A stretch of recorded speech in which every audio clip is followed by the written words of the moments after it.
Hi viewers, welcome to our channel. ప్రస్తుతం మనతో పాటు ప్రముఖ సోషల్ యాక్టివిస్ట్ కృష్ణకుమారి గారు ఉన్నారు. వారితో ఒకసారి మాట్లాడదాం. మేడం, నమస్కారం మేడం. నమస్తే. Madam, Basara triple IT student Swathi Priya ఆమె ఆత్మహత్య చేసుకొని చనిపోయింది. అందుకు సంబంధించిన సూసైడ్ లెటర్ కూడా సోషల్ మీడియాలో వైరల్ అయింది. చాలా మంది ఎమోషనల్ కూడా అయిపోయారు. సో అంటే సూసైడ్ కి సంబంధించిన రకరకాల కారణాలు వెలుగులోకి వస్తున్నాయి. కొంతమంది అంటే అమ్మాయి ప్రేమ వ్యవహారమే కారణం అని అంటున్నారు. కాలేజీ యాజమాన్యం కూడా ఎందుకు బాధ్యత ఉంది, ఎందుకంటే అంతకుముందు గతంలో 9 మంది విద్యార్థులు అక్కడ సూసైడ్ చేసుకొని చనిపోయారు. అందులో భాగంగానే ఈమె కూడా సూసైడ్ చేసుకొని చనిపోయిందని కూడా చెప్తున్నారు. మరి ఏం జరిగింది ఈ ఇష్యూలో, మీరేం చెప్తారు మేడం? ఇప్పుడు ఇక్కడ క్లియర్ కట్‌గా ఈమె మట్టుకు హ్మ్. మిగతా వాళ్ళు ఒత్తిడితో ఆత్మహత్యలు చేసుకున్నా, రకరకాల కారణాలతో చేసుకున్నా, ఈవిడ మట్టుకు ఈ స్వాతి ప్రియ మట్టుకు హ్మ్. తన వ్యక్తిగత కారణాలతోనే చనిపోయిందన్నది మనకి కొన్ని కొన్ని లేఖ వల్ల కావచ్చు, ఇంకోటి కావచ్చు, హ్మ్. మనకి తేట తెల్లమైంది. అవును. పైగా ఆ అమ్మాయి లెటర్ రాస్తూ నా ఫోన్ ఓపెన్ చెయ్యొద్దు నాన్న అని చెప్పి ఆ అమ్మాయి ఒక మెసేజ్ పెట్టింది. హ్మ్. ఇది అత్యంత బాధాకరమైన విషయం. అవును. అసలు నిన్న మొన్న అటు మొన్న 3 రోజుల నుంచి హ్మ్. చూసుకుంటే ఒక బ్యాంక్ ఎంప్లాయీ ప్రేమ కోసం ఆత్మహత్య చేసుకోవటం. ప్రేమ, ఆత్మహత్య. అంటే అంటే రెండే ఉన్నాయి అనుకుంటున్నారు జీవితంలో. హ్మ్. ఉంటే ప్రేమ ఉండాలి పూర్తిగా. లేదంటే ఆత్మహత్య అనుకుంటున్నారు. అవును. ఇది కొంచెం బాధ కలిగించే విషయం. ఇప్పుడు ఈ ఈ స్వాతి ప్రియ గురించి చూసుకుంటే, హ్మ్. తను ఎవరో వరసకి కాని ఎ వ్యక్తిని ప్రేమించింది. అది ఆమోదించరు అనే ఉద్దేశంతోటి హ్మ్. మరి అతను దానిపైన పూర్తి అభ్యంతరం తెలపటము, లేకపోతే ఇంత గందరగోళం చేసుకోవటం ఎందుకు?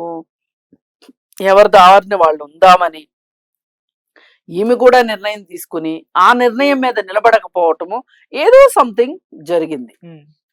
అసలెందుకు మనకి మన ఏరియాలో దాదాపు తెలుగు రాష్ట్రాల్లో గావచ్చు, తమిళనాడు, కర్ణాటక, కేరళ, నార్త్ సంగతి కాసేపు పక్కన పెడితే, కొన్ని ఈశాన్య రాష్ట్రాలు పక్కన పెడితే, మన దగ్గరున్నదేంటి అంటే, మేనమామని చేసుకుంటారు. హ్మ్.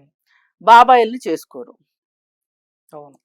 అట్లా ఒక వరసుంది. హ్మ్. బావని చేసుకుంటారు. ఇంకది కామన్ అనుకోండి. హ్మ్. మేనమామ, బావ చేసుకుంటారు. అవును. బాబాయి వరుస అయ్యే వాళ్ళని, అన్నయ్య వరుస అయ్యే వాళ్ళని, తమ్ముడు వరుస అయ్యే వాళ్ళని చేసుకోరు. అంటే ఇప్పుడు వీళ్ళు ఎలా అవుతారు? రక్త సంబంధీకులవుతారు. హ్మ్. కానీ వాళ్ళ పిన్నిల వైపో, మేనత్తల వైపో, హ్మ్. ఎవరి వైపైనా ఆ చుట్టాల్లో గూడా బాబాయి వరుస అయ్యేవాళ్ళు, అన్నయ్య వరుస అయ్యేవాళ్ళు, తమ్ముడు వరుస అయ్యేవాళ్ళు ఉంటారు. అవును.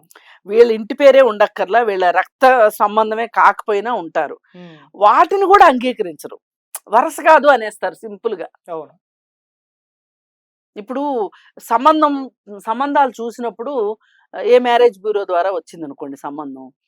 అప్పుడు ఈ వరుసలు కలిసే విషయం తెలీదు. కానీ ఈ బీరకాయ పీచు లాగినప్పటికి ఏమవుతది? వాళ్ళు వీళ్ళకి చుట్టాలవుతారు. ఆ చుట్టాల వరుస గూడా ఈ ఏ బాబాయ్ వరుసో, అన్నయ్య వరుసో అయిందనుకోండి.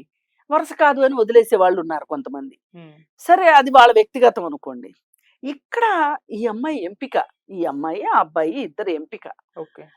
ఈ ఎడబాటుని ఆ అమ్మాయి తట్టుకోలేకపోయింది. హ్మ్. అందుకని ఆత్మహత్య చేసుకుంది. అలాగే ఆ బ్యాంక్ ఎంప్లాయీ గురించి చెప్పాను. హ్మ్. అతను ఈ అమ్మాయిని నిర్లక్ష్యం చేశాడని చెప్పి ఫోన్ చేస్తే ఫోన్ ఎత్తలేదు అని చెప్పి రోజు చాలా సేపు మాట్లాడుకుంటారు వాళ్ళు. అంతా కలిపి 23 ఏళ్ల అమ్మాయికి పాపం సూసైడ్ చేసుకుంది. అలాగే ఇంకొక ఘటన ఆహ్, ప్రేమించిన అమ్మాయిని, హ్మ్. భార్య ఉండగా ప్రేమించిన అమ్మాయిని చంపేశాడు ఇష్టపడి. అదే ఈ ఆ చనిపోయిన అమ్మాయి వల్ల ఇంకొక ప్రేమ జంట కూడా ఆత్మహత్య చేసుకుందంట. హ్మ్. అంటే ఇదంతా హ్మ్, ఆహ్, ఏదో అంటారు గదా! ఆహ్, one way love, two way love అలాగే ట్రయాంగిల్ లవ్ స్టోరీ అని. హ్మ్. ఇప్పుడిక్కడ ఏ యాంగిలో అర్థం గావట్లే. అసలు ఎందుకు ఈ ప్రేమ ఇంత ఇంత అవసరమైందా వీళ్ళకి? ఇప్పుడు కొంతమంది మాట్లాడితే నాకు కూడా ఒక్కొక్కసారి నిర్వేదం వచ్చి ఆ ప్రేమ లేదు, పాడు లేదు, అన్ని అవసరాలే ఒకళ్ళకొకళ్ళకి. ఉమ్, కుటుంబ బంధాలు కూడా ప్రేమ బంధాలు లేకుండా అయిపోతున్నాయి. మానవ సంబంధాలన్నీ ఆర్థిక సంబంధాలే. అవును. అలాగే ఇప్పుడు చూస్తే మానవ సంబంధాలన్నీ సెల్ ఫోన్ సంబంధాలే, సోషల్ మీడియా సంబంధాలే. ఇప్పుడు ఒక్కొక్క మనిషి ఇంట్లో మనుషులతో కన్నా ఫోన్‌తోనే ఎక్కువసేపు ఉంటున్నారు అవును మేడం. అని మనకు తెలుస్తుంది గదా! అవును.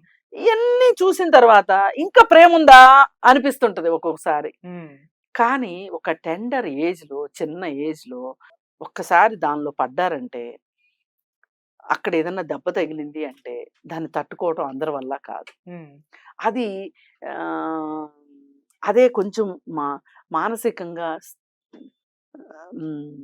దృఢమైన మనస్తత్వం లేని వాళ్ళు, ఉమ్, మానసికంగా కాస్త కుంగుబాటు ఉన్నవాళ్ళు, లేకపోతే కాస్త వీక్‌గా ఉన్నవాళ్ళు, వాళ్ళసలు కోలుకోలేరు. ఓకే. కోలుకోలేకపోగా వాళ్ళేం జే వా వా వాళ్ళకి ఏ ఏ కష్టం వచ్చినా ఆ తరువాత దీని దగ్గరికే వస్తది మళ్ళీ. ఉమ్, వచ్చి, వచ్చి, వచ్చి, వచ్చి. అందుకని ఈ ప్రేమ విషయంలో చాలా జాగ్రత్తగా ఉండాల్సిన అవసరం ఉంది. ఓకే. అసలు నన్నడిగితే ఈ ఈ వయసుల్లోది ప్రేమ కానే కాదు. ఉమ్, ఇది ఒక ఆకర్షణ అంతే. ఉమ్, ఇన్‌ఫాక్చుయేషన్ అంటారు గదా! ఆకర్షణే. ఎన్ని సినిమాల్లో చెప్పండి. ఇది ప్రేమ కాదు, ఆకర్షణ అని. ఎంతమంది స్నేహితులు చెప్పండి, టీచర్స్ చెప్పండి, లెక్చరర్స్ చెప్పండి. వాళ్ళకెక్కదు.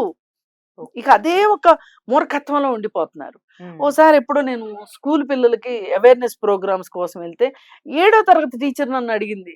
కొంచెం వీళ్ళకి ఆహ్, లవ్ లెటర్‌లు, లవ్ అఫెయిర్‌ల గురించి కొంచెం వాళ్ళకి ఇవన్నీ ఇప్పుడే గాదు మీకు అని చెప్పండి అని జెప్పి. అంటే నేను ఆశ్చర్యపోయాను. చిన్న పిల్లలు గదండీ అని. అయ్యో! భలే వాళ్ళే వాళ్ళ నోట్ బుక్కుల్లో లవ్ లెటర్‌లు దొరుకుతున్నాయి. ఒకసారి మేమేదో చూడలేదు అని వాళ్ళ ఇంట్లో వాళ్ళు జూసి టీచర్‌లు ఏం జేస్తున్నారని మా మీద పోట్లాటకొచ్చారు అని జెప్తుంది ఆ టీచరు. ఉమ్, అయితే వాళ్ళకి మనం ఎన్ని రకాలుగా చెప్పాల్సొచ్చిందంటే, మీకు జీవితంలో పైకి రావాలనుందా లేదా? మీరు మీకొక గోల్ ఉందా లేదా? మీరేదన్నా సాధించాలనుకుంటున్నారా లేదా? ఉమ్, ఇలా ఆహ్, ఒరిస్సా అమ్మాయి ఒక అమ్మాయి కరెక్ట్‌గా అదే టైంలో సీమా దాసో ఏదో ఉంది పేరు. ఓకే. ఆ అమ్మాయి పరుగు పందెంలో పతకం వచ్చింది ఉమ్, ఆ అమ్మాయికి. వస్తే ఆ అమ్మాయిని ఏమడిగారంటే, హ్మ్, "నీకెవరు నేర్పించారు? నీ నీ గ్రౌండ్ ఎక్కడా?" అని అడిగారు. ఉమ్, "మా పొలమే నా గ్రౌండ్" అని చెప్పింది ఆ అమ్మాయి. ఉమ్, అయితే ఏంటి అంటే, వాళ్ళ పొలంలో ఆ అమ్మాయి పనులు చేస్తదంట. ఒక పూట స్కూలుకెళ్తదంట, ఒక పూట పనులు చేస్తదంట. ఓకే. పనులు చేస్తుంటే అక్కడ ఇటు నుంచి అటు, అటు నుంచి ఇటు పరుగులు పెడుతూ, పెడుతూ ఉంటే తనకెందుకో ఆ పరుగు చాలా సంతోషంగా అనిపించిందంట. ఇంకా ఉమ్, అలా ప్రాక్టీస్ చేస్తా ఉంది. అమ్మాయి పరుగు పందెంలో పతకం వచ్చింది. మొన్న ఏదో గవర్నమెంట్ జాబ్ ఇచ్చారు ఆ అమ్మాయికి. అత్యున్నతమైన పెద్ద ఉద్యోగం. నాకది కరెక్ట్‌గా గుర్తు రావట్లేదు గానీ. ఉమ్, నేను వాళ్ళకదే చెప్పాను. ఇప్పుడు ఆ అమ్మాయి మీకులాగానే ఇప్పుడు ప్రేమ, గీమ అనుకుందనుకో, అంత పెద్ద లక్ష్యాన్నయితే సాధించగలిగేది సాధించ గాదు గదా! అవును. ఈ జీవితాలు ఇక్కడే ఆగిపోతాయి గదా! ఉమ్, మీరట్లా కాదు. మీరు కూడా మీకు తగింది. అందరికి పతకాలొచ్చేస్తాయి. అందరూ పరుగు పందాల్లో పీటీ ఉషలయిపోతారని కాదు. కానీ మీకు సాధ్యమైన దాంట్లో మీరొక గోల్ పెట్టుకోండి. ఇప్పుడు ఏడో తరగతి చదువుతున్నారు. ఏడో తరగతిలో క్లాస్ ఫస్ట్ రావాలని కాదు. 90% రావాలని పెట్టుకోండి. అయితే క్లాస్ ఫస్ట్ అవుద్ది. కాకపోతే కాదు. 90% అని పెట్టుకోండి. ఉమ్, మీరు ఎయిత్ క్లాస్‌కెళ్లారు. నేను స్కూల్ పుస్తకాలతో పాటు జనరల్ నాలెడ్జ్ పుస్తకాలు చదువుతున్నాను అని పెట్టుకోండి. క్విజ్ కాంపిటీషన్స్ ఉంటాయి స్కూల్‌లో. ఆటిలో పాల్గొనండి. లేదు ఆటలంటే ఇష్టమైతే ఆటల్లోకెళ్ళండి. మీరు ప్రతి ఒక్కళ్ళు గూడా చదువే కాకుండా ఇంకొక యాక్టివిటీని తీసుకోండి ఉమ్, అని చెప్పి వాళ్ళకి ఎక్స్‌ప్లెయిన్ చేస్తే అందరూ ఆహ్, క కరెక్ట్ టీచర్ అన్నారు. అంటే ఏడో తరగతి పిల్లలే ఈ ప్రేమ గురించి ఆలోచిస్తున్నారు అంటే, ప్రేమ అనబడే ఆకర్షణలకు లోనవుతున్నారు అంటే, ఉమ్, ఇంక ఈ పెద్ద పిల్లల సంగతి ఏంటి చెప్పండి? అవును. ఇవాళొచ్చిన సోషల్ మీడియాకి, ఉమ్, ఇవాళొచ్చిన ఓటీటీ ప్లాట్‌ఫార్మ్స్‌కి, ఇవాళొస్తున్న వెబ్ సీరీస్‌కి, ఉమ్, వీట్లికి ఇంట్లోనే సినిమాలు. అవును. మన ఇంట్లో కూర్చొని మనం సినిమాలు చూసుకోవచ్చు. అదేదో గొప్ప అనుకుంటున్నారు. ఉమ్, కానీ అంత దరిద్రం ఇంకొకటి లేదు. ఎందుకంటే బయట సినిమా హాల్‌లో సినిమా బావుంది అంటేనే ఫ్యామిలీతో ఎళ్తారు. బాలేదు అంటే ఎళ్ళరు. ఓకే. ఇప్పుడు అట్లా కాదు గదా! అది వచ్చి నట్టింట్లో కూర్చుంది.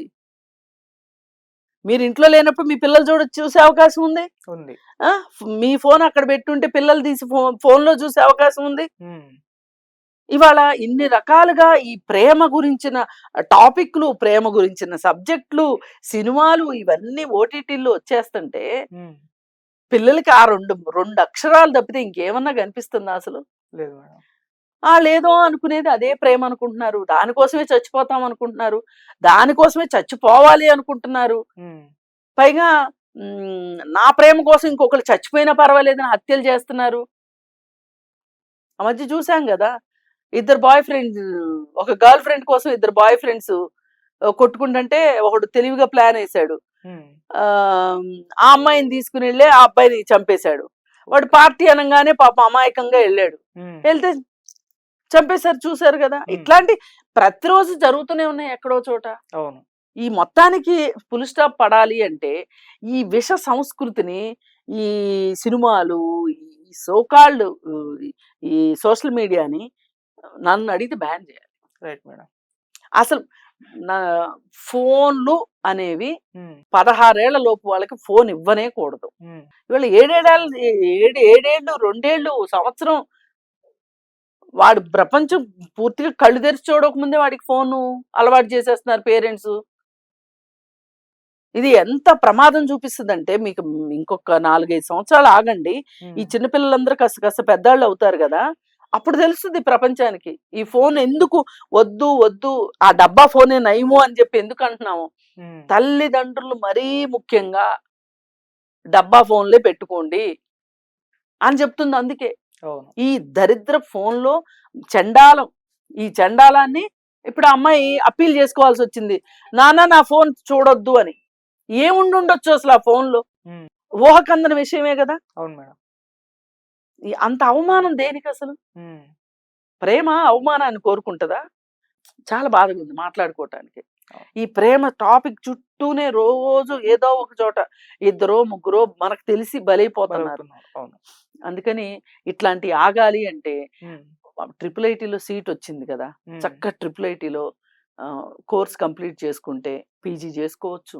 కాదనుకుంటే ఉద్యోగం జేసుకోవచ్చు. మంచి భవిష్యత్తుంది ముందు. ఆ అమ్మాయి చనిపోవటం మటుకు బాధాకరం. Thank you so much.